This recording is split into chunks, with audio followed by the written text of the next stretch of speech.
Now, two looks at the brutal conflict in northern Ethiopia's Tigray region. Allegations of ethnic cleansing began last fall amid a military crackdown and threatened to engulf the surrounding region and permanently tarnish the reputation of the country's Nobel Prize-winning prime minister. Thousands are dead. Tens of thousands have been displaced. The Ethiopian government is on the defensive, but it has also decided to slightly open the door to outside observers. Special correspondent Coletta Wanjohi is one of a handful of correspondents who's been allowed into Tigray and its capital, Mekelle. This report is based on what she saw and what the government of Ethiopia wanted the outside world to see. And a caution to viewers, images and accounts in these reports may disturb some viewers. Scars of war aren't hard to find in the heart of Mekelle, the capital of Tigray. This is one of the schools here, converted into temporary shelter for the internally displaced. Kindafi Abaye, who is Tigrayan, walked for more than 4 days with her children to get here, hoping onto any truck willing to take them away. For 4 months now, this classroom, which they share with 5 other families, is what they have been forced to call home. I fled here with 5 of my children. Others fled to Sudan. This is troubling me a lot. Since we arrived here, we have had so many problems. People like Kindafi are trying to outrun a conflict spreading through Ethiopia's north. The region's powerful political party, representing the Tigrayan ethnic group, used to lead the Ethiopian government, but they clashed with current Prime Minister Abiy Ahmed. The Tigray party retrenched in their home region, defying Abiy by holding regional elections. In response, Ethiopian government troops arrived in the north, aided by neighboring Eritrea. Fighting here has led to accusations that the government and Eritrean troops are committing human rights abuses against civilians. After months of denials, Ethiopia's prime minister has admitted troops from neighboring Eritrea have entered Tigray. The reason they show their presence is because they have a national security concern. We also informed the Eritrean government they are being accused of wrongdoings, looting, and other things. The Eritrean government strongly denounced these allegations and said it will take strong measures on any of its soldiers who are found guilty of these accusations. The decision by the Ethiopian government to allow us and other foreign journalists cover the conflict in Tigray follows months of international pressure. Aid agencies were blocked from delivering humanitarian aid by the government for 4 months to nearly 3 million people still on the brink of starvation.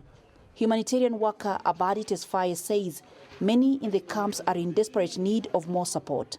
Besides the support that we get on food, on nutrition or on hygiene, the most important need for these people is to get a psychosocial support because they are really in deep sad. The toll on the people of Tigray is a heavy one. Nevertheless, the government is keen to stress that its soldiers have paid a heavy price too. At its northern headquarters, government military officers tell of the attack last November 4th that started the war. Soldiers loyal to the Tigray political party attacked the barracks where much of the country's equipment and other military assets are kept. When they attacked us, we fought back with what we had, but they had already taken the weapons and they had control of the armory. We didn't have enough weapons. Many died from our side. There were many women soldiers who died, our friends. They didn't even bury those who died respectfully. It was tragic. In another part of the city, we were taken to meet wounded soldiers. Shambel Basha claims he was attacked by some of his colleagues who turned against the government 4 months ago. Some of us had no affiliation to any political party. They chopped off my arm with an axe. I'm lucky to be alive.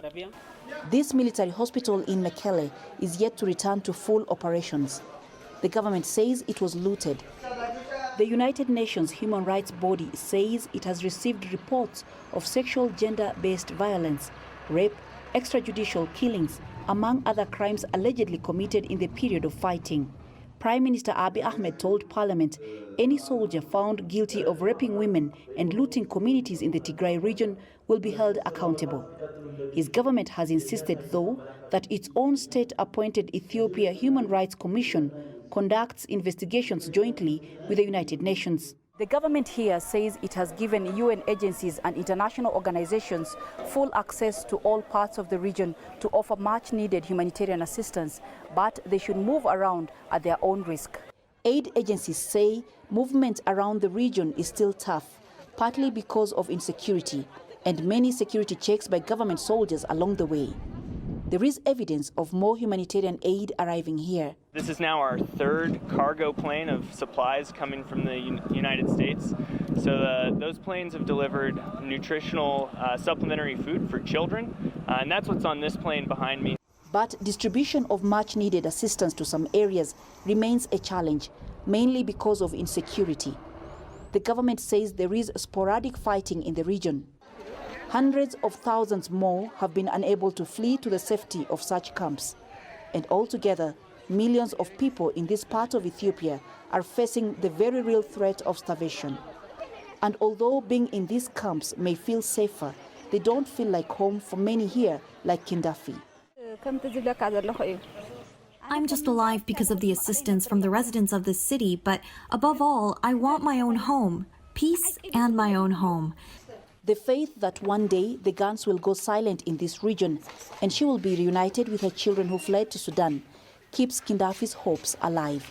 For the PBS News Hour, I'm Coletta Wanjohi in Mekelle, northern Ethiopia.